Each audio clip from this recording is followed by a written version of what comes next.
Hello everyone, welcome back to my channel Education. মৰমৰ ছাত্ৰ-ছাত্ৰীসকল, আজি মই তোমালোকৰ লগত এটা সৰু টপিক লৈ আহিছো হিন্দীৰ। আজি মই তোমালোকক বুজাবলৈ লৈছো ৰৰ প্ৰকাৰ, মানে ৰকাৰ যে থাকে। ইয়াত মই লিখি উলাইছো, তোমালোকে চাবাচোন। ৰ পদিন মানে ৰৰ প্ৰকাৰটো। ৰৰ প্ৰকাৰ দুই তিনি ধৰণৰ থাকে, বেলেগ বেলেগ। ইয়াত লিখা আছে ত দ মে नहीं होता है, মানে ত আৰু দত ৰকাৰ নহয়, এনেকুৱাকে ত্ৰকাৰহে হয়। যেনেকুৱা ধৰা ইয়াত এটো মই লিখিছো ক্ৰম, এইডাল চিন কিন্তু এই ত আৰু দত ব্যৱহাৰ কেতিয়াও নহয়। ক্ৰম এইটো হৈছে ক্ৰ ৰকাৰ। ক্ৰ কে উচ্চাৰণ ক কে সাথ, মানে কৰ উচ্চাৰণ ৰ, ইয়াত ৰ যোগ হৈ আছে, ক के साथ र होगा। किंतु त द में नहीं होता है, ओनली त्र द्र होता है, माने त्र रकार হয় আৰু দতো ৰকাৰ হয়। এইটো ৰকাৰ নহয়, ত আৰু দত নহয়।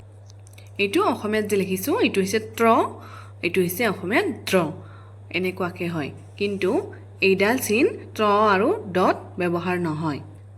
তাৰ পিছতে আহিল ৰেপকাৰ।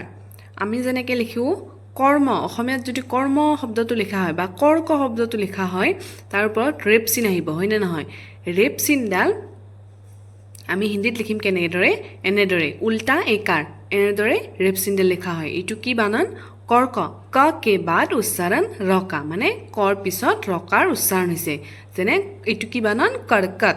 ইয়াত ৰেপ কাৰ্ডত কেনেদৰে লিখা হয়? উল্টা, আমি একাৰডাল লিখো এনেদৰে আৰু এইডাল উল্টা, এনেকৈ এইডাল ৰকাৰ হ'ব। গতিকে এইটো হৈছে নিয়ম, ৰকাৰৰ বেলেগ বেলেগ নিয়ম। ইয়াত মই কেইটামান শব্দ লিখি উলাইছো, চাবা। যেনেকৈ লিখিছো ক্ৰম, গ্ৰহ, কিন্তু ইয়াত এইটো লিখিছো ড্ৰেছ, এইটোত কিন্তু এইডাল অহা নাই, এইডাল ৰকাৰ অহা নাই। এইটোত কি হৈছে? ত্ৰ আহিছে, ত্ৰ দ্ৰ। দ্ৰম, যেনেকৈ প্ৰাণ, প্ৰাণ। মুঠতে এটা কথাই মনত ৰাখিবা, ত আৰু দৰ লগত কেতিয়াও এইডাল চিন ব্যৱহাৰ নহয়, ত আৰু দৰ লগত এইটো চিনহে ব্যৱহাৰ হয়। বাকি যিকোনো শব্দ থাকিলে ৰকাৰৰ এইটো চিন ব্যৱহাৰ হয়। প্ৰেত, প্ৰেম, ব্ৰছ, ড্ৰিল, এইটো দ আছে।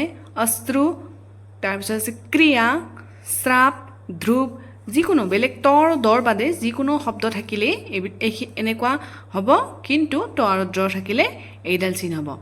অসমীয়াত মই ধুনীয়াকৈ লিখি দিছোঁ, তোমালোকে বুজি চাবা। এইটো হৈছে ৰৰ প্ৰকাৰ, মানে ৰকাৰ কেনেকুৱাকৈ হয়, হিন্দীত ৰকাৰ কেনেকুৱাকৈ হয়। বহুতে ৰকাৰ এইডাল লিখোতে, ৰেপডাল লিখোতে ভুল কৰে। অসমীয়াৰ যিডাল ৰেপকাৰ সেইটো হিন্দীত লিখিবলৈ মানে কনফিউজ হয় বা কেতিয়াবা পাহৰি যায়। এইডাল মনত ৰাখিবা, উল্টা একাৰ, এনেদৰে মনত ৰাখিবা, তেতিয়া সহজ হ'ব। গতিকে আজিৰ টপিকটো এইখিনি আছিল। তোমালোকে ভালদৰে পঢ়ি চাবা। মই কেইটামান শব্দ লিখি দিছোঁ, এইকেইটাও ঘৰত লিখি প্ৰেক্টিছ কৰিবা, তেতিয়া ৰকাৰৰ তোমালোকে ডিফাৰেঞ্চটো বুজি পাবা। আজিৰ ভিডিঅ'টো এইখিনি আছিল। আকৌ এটি নতুন ভিডিঅ'ৰ সৈতে লগ পাম।